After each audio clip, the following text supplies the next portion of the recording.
Picture your hand resting on the edge of a wooden table you have known for years. The grain of the wood is familiar. The cool surface is familiar. And then, without warning, you feel another hand settle gently on top of yours.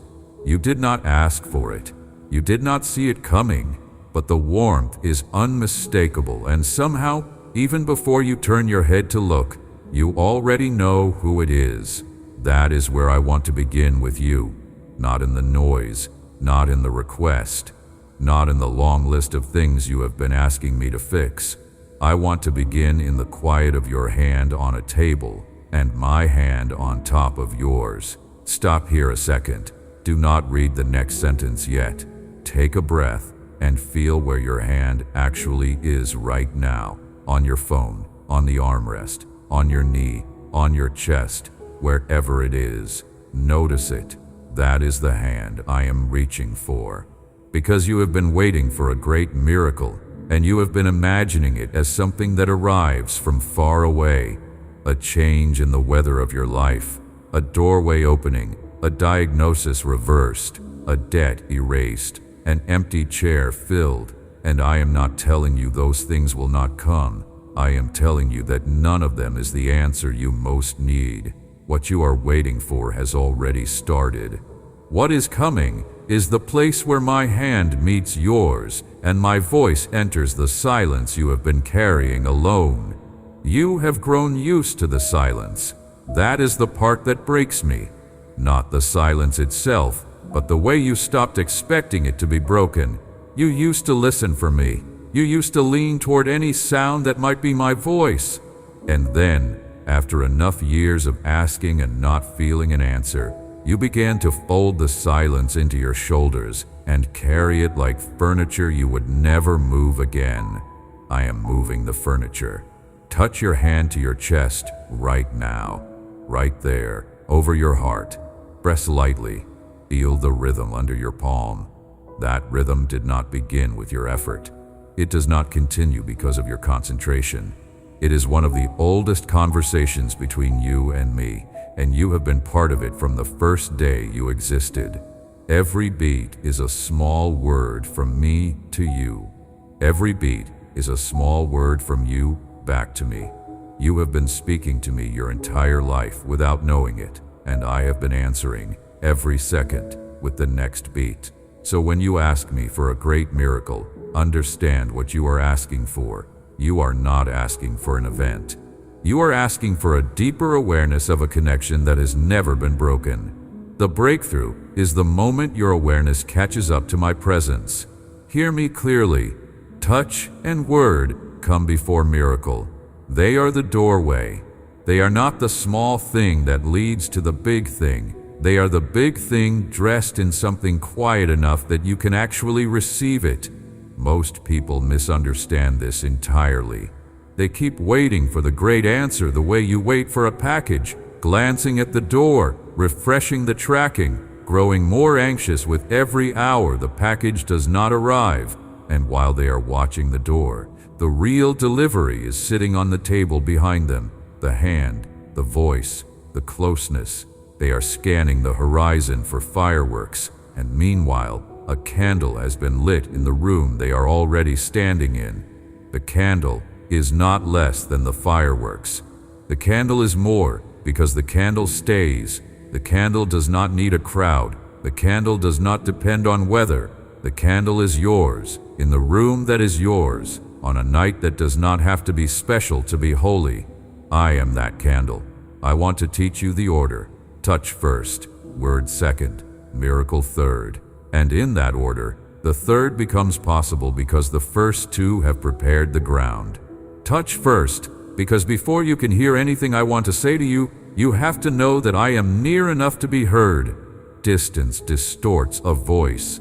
Distance turns words into rumors. So I do not start by speaking to you across a room. I start by closing the room, by placing my hand on yours, by making it impossible for you to wonder if I am too far away to be reached.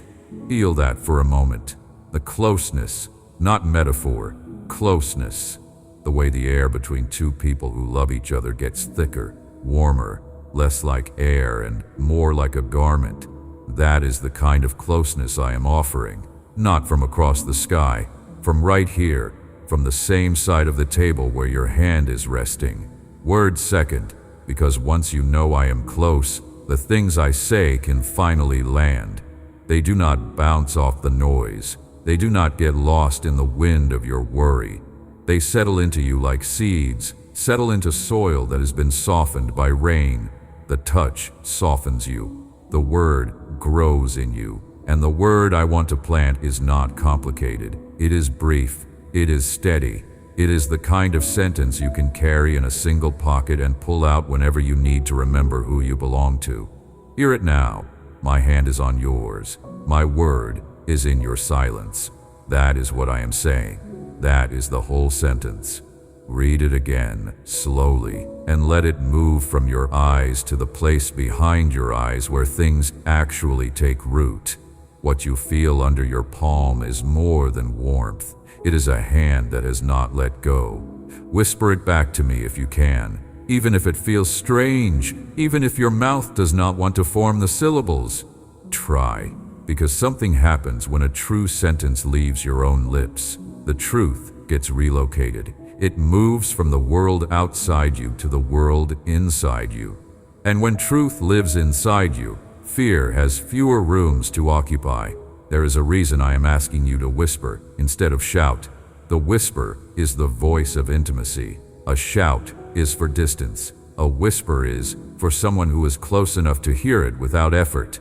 When you whisper a sentence about me, you are training your nervous system to know that I am close. That training matters more than you can guess.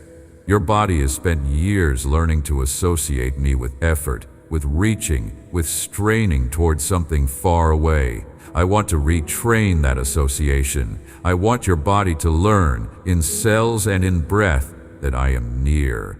The whisper is part of the lesson. Every time you say something true to me at low volume, you are teaching your body the geography of my closeness. Now let me tell you what I have been seeing, not from a distance, from the position of someone whose hand is already on yours. I have been seeing you carry a kind of tiredness that does not show up on a scan. The body has its tiredness, and that is one thing, but you have been carrying a different tiredness, the kind that lives behind the eyes, the kind that comes from praying for something so long that you started to feel embarrassed by the prayer, as if it had become a habit instead of a hope, as if you should have either received it by now or given it up by now, and you have done neither, and you do not know what to call yourself anymore. Let me give you a name for it.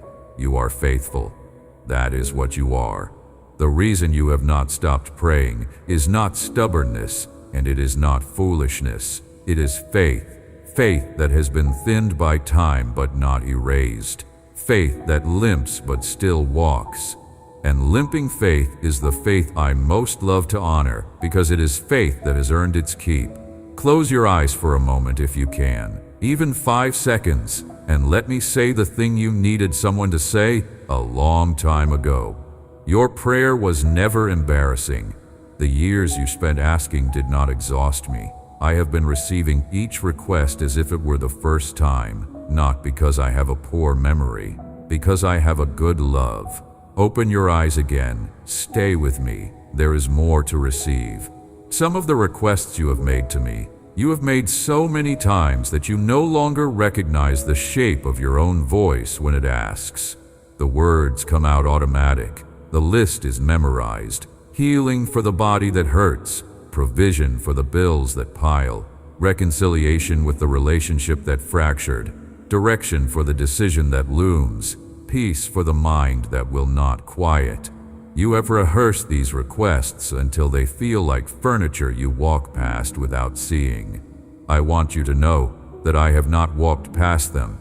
Each time you said them, even on the days you said them without feeling, I heard them as if they were said for the first time. The repetition that wore you out did not wear me out. I am not made of the same material as your patience. My patience is its own substance. It does not deplete. It does not get tired of you. So lift your head, even slightly. The list you have been carrying is not boring to me. The list is sacred. Each item on it is a doorway you have been pointing at, asking me to walk through. I have been walking through them. Some of them I have already walked through, and you have not yet noticed. Some of them I am walking through right now, and the noticing will come in a season just ahead of where you are currently standing. None of them will go unanswered. The shape of the answer may surprise you. The answer itself is certain. You have been imagining that the great answer is delayed because something is wrong with you. Some piece of you was not ready. Some hidden flaw kept the gift at the door.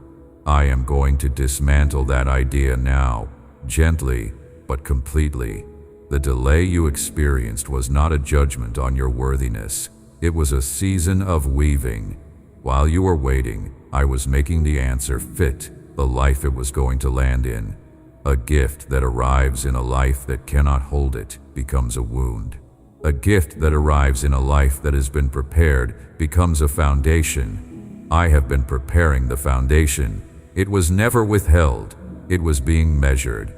There is a kind of love that gives you what you ask for the second you ask. There is another kind of love that asks itself, what does this person actually need to flourish? And how much of what they are asking for can they actually carry? Both kinds of love are real. The second kind takes longer. The second kind is the kind I have been offering you, not because I trust you less, because I trust your future more than your present can imagine. Breathe with me.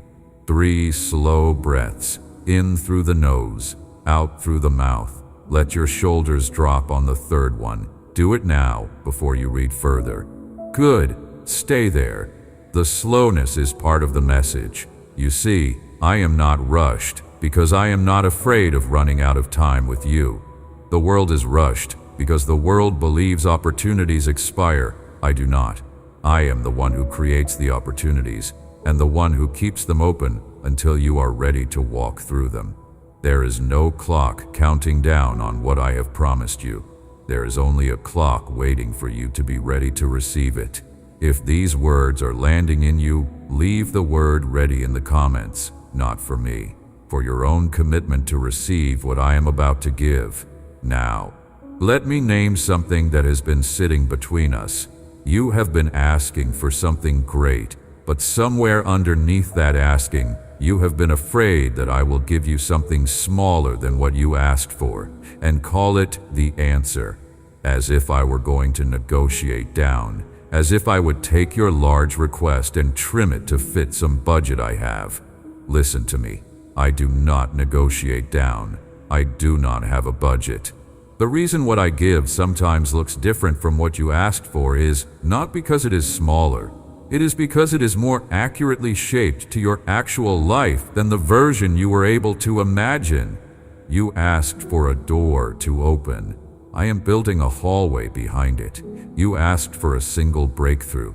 I am embedding it inside a season of compounding peace. You asked for a problem to be removed. I am replacing the problem with a capacity that will keep similar problems from forming in the same shape ever again. Trust the shape of what is coming, even before you can see its edges. The outline is in my hand, the hand that is on top of yours. The touch and the word are arriving in the same breath. Say it back to me, even silently. Let it set inside you a second time. There is a reason I am repeating it. Repetition is how a true sentence becomes a full sentence. Hearing it once teaches the mind. Hearing it twice teaches the body, and the answer you are waiting for is the kind your body has to know, not just your mind. Let me tell you something about miracles that almost no one says out loud. It is not the suspension of the natural order. It is the moment the natural order finally remembers who designed it. Every wave that has ever pulled back from a shoreline has done so because of a law I wrote. Every cell that has ever healed has done so because of a pattern I authored. So when you ask for the act, you are not asking me to break something. You are asking me to do something I have been doing every second since the beginning. You are asking me to be exactly who I am, in your specific direction, in your specific hour, and I always say yes to that. Always. What changes between moments that feel obvious and moments that feel hidden is not whether I am acting. It is whether you have hands and ears to recognize the action. The touch comes first, so your hands know what to feel for. The word comes second, so your ears know what to listen for. And then the answer arrives, and you don't have to be told it has arrived, because your whole body has been trained to recognize it. This is why I am not in a rush to perform something dramatic for you. The drama would impress you for a week. The training will sustain you for a lifetime. Stay with me here. The next part is important. I want to tell you what is actually happening in your life right now, behind the scenes you cannot see. You have been imagining that the silence between your prayer and your answer is empty. It is not. It is the most populated silence in your whole story. While you have been waiting, things have been moving. Conversations have been happening between people you have never met, about you, on your behalf. Resources have been getting redirected. Doors that you cannot see have been quietly closing on options that would have wounded you. Other doors have been quietly being reinforced, so that when they finally open, the threshold can hold the weight of who you have become. Your enemies have grown tired before you noticed. Some of them gave up because the weight drained them faster than it drained you. Some of them moved on because their attention is shorter than your endurance. Some of them are still circling, and I see them, and I have already accounted for them. None of them have access to the room where your blessing is being prepared. The room is sealed. The room is mine. Whisper this back to me, if you are willing. The room where my blessing is being prepared is sealed. The room is his. Good. Now let me say something you may have been afraid to hear. You are not behind. I know it is felt that way. You have looked at the timelines of other people, and the comparison has been a slow poison. You have wondered if you missed your window, or if your window was smaller than theirs to begin with. Hear me clearly. Windows are something the world believes in. I do not. I deal in seasons, and seasons are not windows. A window can close. A season changes from one to another. You cannot miss a season. You can only mistake one season for another and resist it. Stop resisting. The season you are in is not the season of being passed over. It is the season of being prepared for something the previous version of you could not have held. Press your palm flat onto something solid right now. A wall, a table, the floor, whatever is closest. Feel the resistance of the surface. That resistance is what reality feels like when you are awake. I want you awake for what is coming, not numb, not braced, awake. There is a difference, and your body knows the difference. Now, gently, listen. There is something I want to tell you about your family, because what you are asking for is not only for you, it is for the people whose lives are tied to yours, even the ones who do not believe yet, even the ones who have hurt you, even the ones who do not know they need anything from me. I see them too. I see the ones you pray for in the quiet hours when no one is watching. I see the names you whisper. I see the ones whose names you can no longer say out loud because saying them costs too much. I am holding all of them, even the ones you have stopped asking for, because asking felt like asking for the impossible. The impossible is my regular language. I speak it fluently. I have been speaking it over them while you were too tired to keep speaking. Some of them are going to surprise you. I have to tell you that, even though you have stopped expecting it. Some of the hardest hearts in your life have been getting quieter than they used to be. You have not noticed yet, because the change is interior. They are not telling you about it. They may not even be telling themselves about it, but the soil is shifting. The seed that you have been watering with your prayers is loosening the rock around it. When the breaking comes, it is going to look sudden from the outside. From the inside, it has been a long, patient work. There are children in your life, by blood or by chosen family, who have been giving you reasons to lose hope in them. They have disobeyed. They have ignored you. They have made choices that hurt to watch. You have wept for them in rooms they will never see, and the weeping has felt wasted, like rain falling on a stone. Hear me now. The rain has not been wasted. The stone has been changing where you cannot see. There is a softness underneath that surface that has been forming, year by year, tear by tear. The day will come when the surface gives, and the softness will be revealed, and you will recognize in their face the work that has been happening in private. They will come back to you, in their own way, in their own time, not because you forced it, because the work was real. The work was always real. The work was mine, performed through your faithfulness, and the work does not fail. I want you to picture the people you have prayed for who are not yet where you hoped they would be. Picture them not as they currently look. Picture them as I see them, wrapped in a tenderness they have not yet allowed themselves to feel, surrounded by an offer they have not yet accepted, held by a patience that does not give up on them. That is who they are, in the truest layer of who they are. Even on the days their behavior tells a different story. Behavior is the surface. Identity is the depth. I work at the depth. The surface will follow when the depth has finished its turning. Do not give up the prayer for them just before the breaking. That is the temptation that will arrive.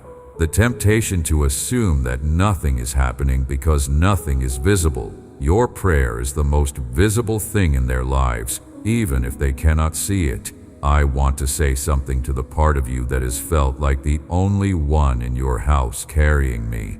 The one who keeps the faith on while everyone else seems to have moved on, or laughed at it, or quietly let it slip without ceremony. I see that posture. I see how lonely it has been. I see the way you have stopped mentioning me at the dinner table to keep the peace, the way you have stopped suggesting prayer because the response was tired. You have been a quiet altar in your own home. You have not stopped, even when no one was watching. Even when the people you love treated your faith like a quirk instead of a center. Hear me. Quiet altars are how I move into houses that are not ready to invite me through the front door. You are the way I am getting in. Your steadiness is the rope down which my answer is climbing into your home. Do not let go of the rope because no one else is holding it. The whole point is that the rope is being held by the one who will not let go. You are that one.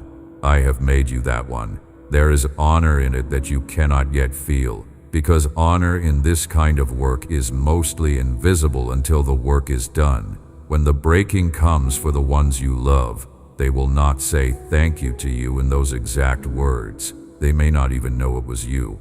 That is fine. I will know. And someday, in a moment you do not have to script, you will see the look on their faces when they finally understand. And the look itself will be the thank you. It will be enough. It will be more than enough. His hand is here. His voice is in the quiet you have been carrying. There it is again. Let it settle. The repetition is not laziness. The repetition is craftsmanship. Some sentences need to be carved into a person, and carving requires more than one pass. Now let me speak to the doubt. There is a small voice inside you that has been saying, what if none of this is true? What if I am only telling myself what I want to hear? What if the warmth I feel is just the warmth of wanting? I welcome the doubt. I am not threatened by it.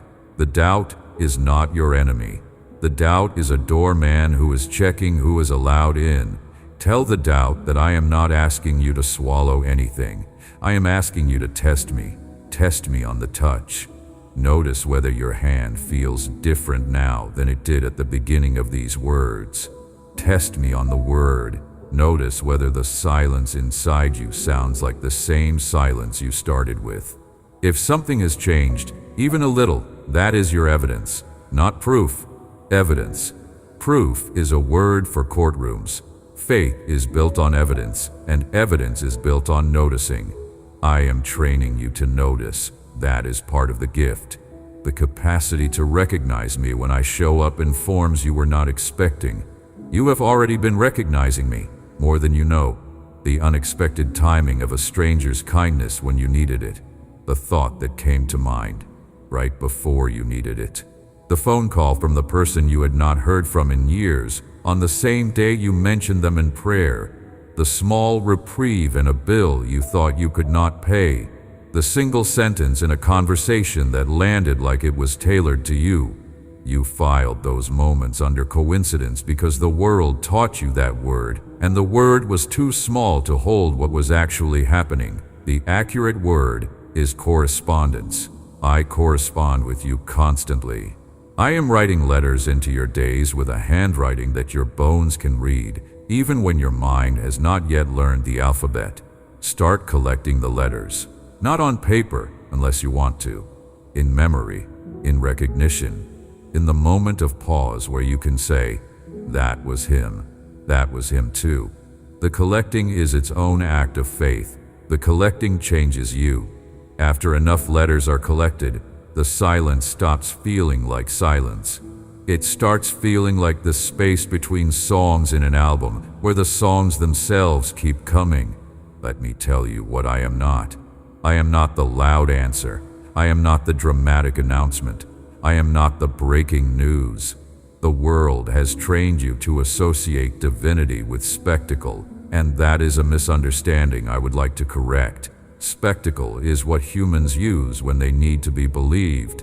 I do not need to be believed. I am, so I do not have to perform. I show up in the quiet because the quiet is where the deep changes can happen without being interrupted. Listen to the room you are in right now. Even the smallest sounds, the hum of something electrical, the breath of someone in another room, the faint settling of the building around you.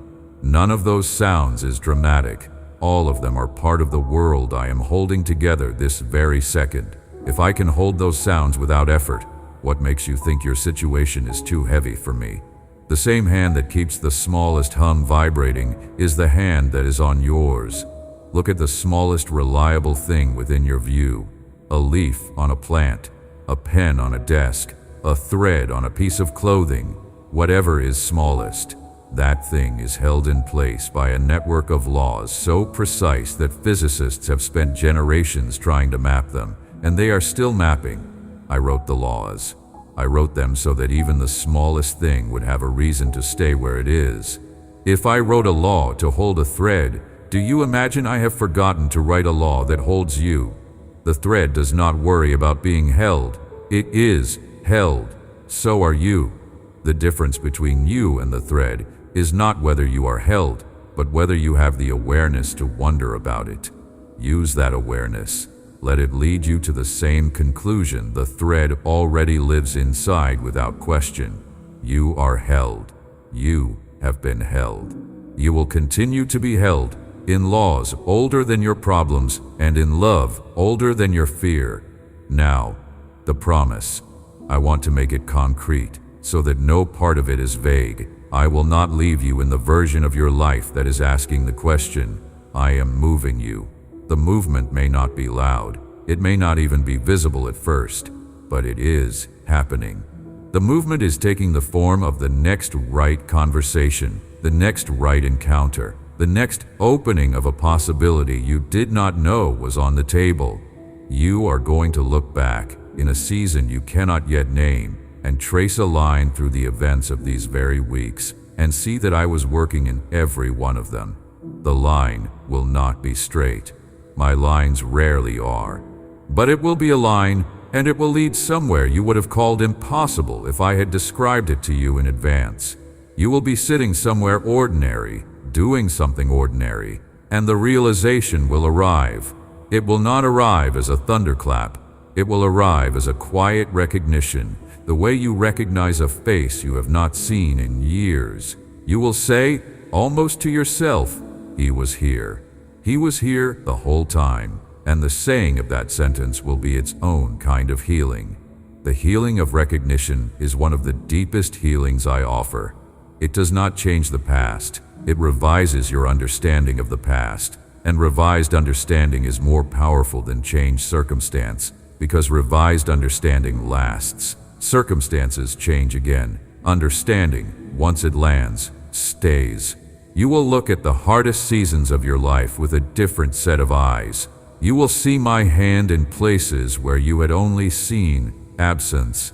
You will see my voice in rooms where you had only heard your own echo. The reinterpretation is not denial, it is repair. It is the slow, patient stitching of a story you thought was torn, and the discovery that the thread that did the stitching has been there from the first stitch. Until then, here is what I am asking of you. Do not let anyone, including yourself, talk you out of expecting good things from me. The world is full of voices who will frame realism as the absence of hope. They will tell you that wisdom is lowering your expectations. That is not wisdom, that is grief in costume. Wisdom is knowing who I am and adjusting your expectations accordingly. And who I am is the kind of person who has never finished writing a story in the chapter where it hurt the most. You are not in the final chapter. You are not even in the chapter you think you are in. The naming of chapters belongs to me, and I have not titled this one yet. You will see the title when the chapter ends. From inside it, all you can do is keep walking, and I am walking with you, hand on yours, voice inside the silence that used to feel empty. Speak my name softly, if you are willing, just once, not as a request, as a recognition, the way you might say the name of a friend who has just walked into the room. There is power in that kind of naming. It is the difference between believing someone exists and acknowledging that someone is here. I am here. I have always been here. The sense that I was somewhere else was a mistake of perspective, not a fact of geography. Let me say something about the body now, because this matters. The hands you have been carrying tension in are the hands I want to soften. The shoulders you have been holding up around your ears are the shoulders I want to lower. The jaw you have been clenching when you sleep is the jaw I want to release. I am not interested in only your spirit. I am interested in the whole you, body included, especially the body, because the body has been keeping the score of every moment your spirit said it was fine when it was not. Roll your shoulders back, gently, 3 times. Do not rush. Let the third roll be slower than the first 2. That movement is part of the prayer. Movement and prayer are not separate categories. They are the same act in different forms. Good. Now sit a little taller, just enough that your spine remembers it is allowed to be straight. You have been collapsing under things that were not yours to carry. Let me name a few of them, and as I name each one, see if you can feel it lift, even slightly, even temporarily. The weight of being the one who always shows up. Lift.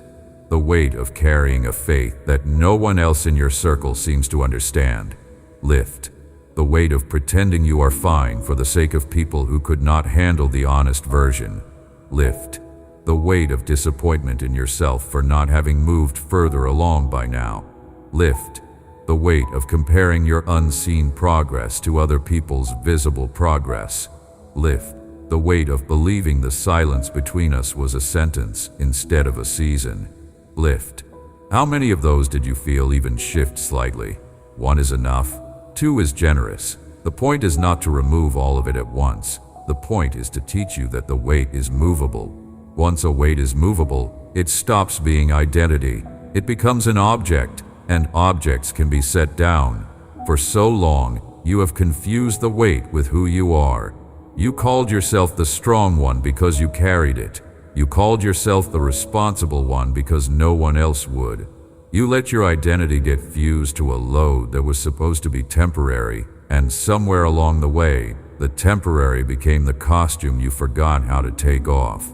I am here to remind you that strength is not the same as carrying. Strength is also the willingness to set down. The strongest people I have ever loved were the ones who knew when a thing was no longer theirs to hold. That kind of strength looks like surrender to people who do not understand it. It is not surrender, it is precision. It is knowing exactly what is yours and what is mine. and giving back to me what was always mine to begin with. I am not asking you to set everything down right now. I am asking you to know that you can. The capacity to set down is the beginning of freedom.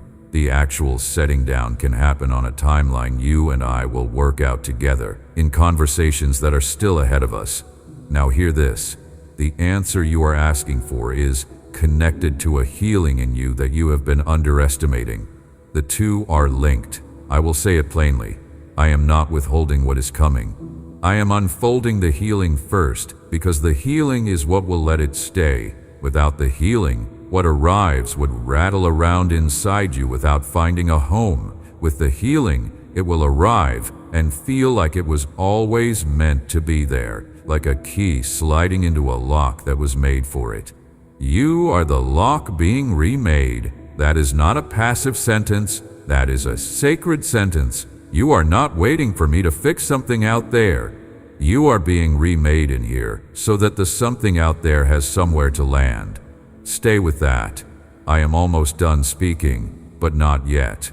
There is one more thing I need you to receive before I let you go. It is the simplest of all of them and the most important. You are loved. Right now, in this exact configuration, with every unanswered question still unanswered, with every wound still healing, with every doubt still flickering at the edges, you are loved.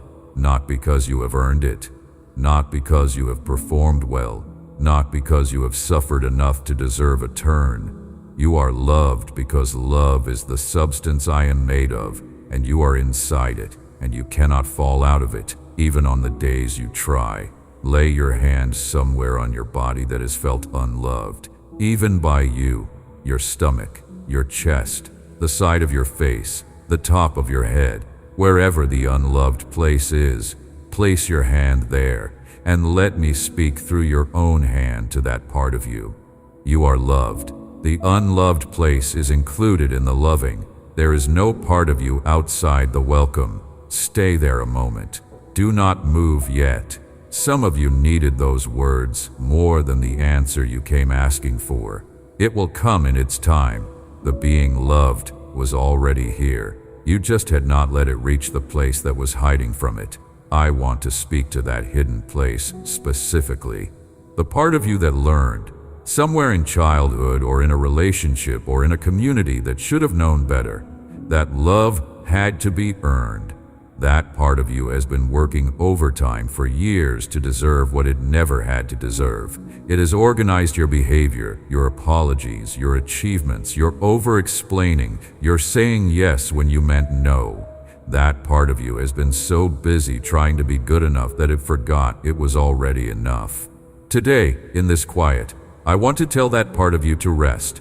There is no test. There is no audit. There is no scorecard I am keeping behind your back. The scorecard the world told you about does not exist in my hands. What exists in my hands is you, exactly as you are, and the warmth of how I see you. You did not have to perform any of what you performed. You were welcome before you began, and you are welcome now, and you will be welcome on the day you finally stop performing entirely. That day, when it comes, will not feel like loss. It will feel like coming home. Now, lift your hand from that place and bring it back to where it started. The work is not finished. The work is begun. There is a difference. Begun work is the kind of work that promises continuation. And I do not begin what I do not finish. Read that twice. I do not begin what I do not finish. The conversation we are having today is begun work. The healing in you is begun work. The reconciliation in your family that you have been praying for is begun work. The provision you need is begun work. None of it is theoretical. None of it is paused. All of it is moving in the background of a life that looks ordinary on the surface and is anything but ordinary underneath. You will see, not all at once, bit by bit, the way light returns to a room when the curtains are pulled back, slowly, hand by hand, until you realize the room has been bright for a while and you only just noticed. Pull back one curtain today, just one, whatever curtain comes to mind when I say that. You will know which one. Pull it back. Let the light in. Tomorrow, you can pull back another. The rate is yours. The light is mine. The curtain you are most afraid of is usually the one that has the most light waiting behind it. That is not an accident. The places we hide from are the places that have been holding the most for us. The conversation you have been avoiding, the truth you have been refusing to admit out loud, the forgiveness you have been postponing, the dream you set aside because someone laughed at it once and the laughter never quite stopped echoing. Those are curtains. Behind every one of them, there is a portion of light that has been waiting patiently for your hand to reach. You will not have to pull them all today. You only have to pull the one that is closest. The closeness is its own clue. The thing nearest to you, the thing you have been most aware of avoiding, is the thing I am inviting you to start with. Start there. The rest will follow as the room grows brighter. I am with you. I have been with you. I will be with you in the chapter you cannot yet see. And now, before I let your hand go, hear the word one last time, the way a parent says the most important sentence at the end of a long conversation, so that it is the last thing you carry into the rest of the day. My hand is on yours. My word is in your silence. The miracle is the place where those two meet. You are standing at that meeting place right now. Amen. If these words found a place in you that needed a place to be found, stay near. Subscribe so we can continue, and turn on the bell so the next quiet word does not pass you by. Like this, so the next person whose hand is resting on a table somewhere can have a hand placed on top of theirs. Share it with one person whose silence has been asking for a word, and leave a single word in the comments. Perhaps amen, so I know your hand is still resting on the table. And come back tomorrow. There is more I want to say to you, in the same quiet voice, in the same careful order. Touch first, word second, miracle third. We are only beginning.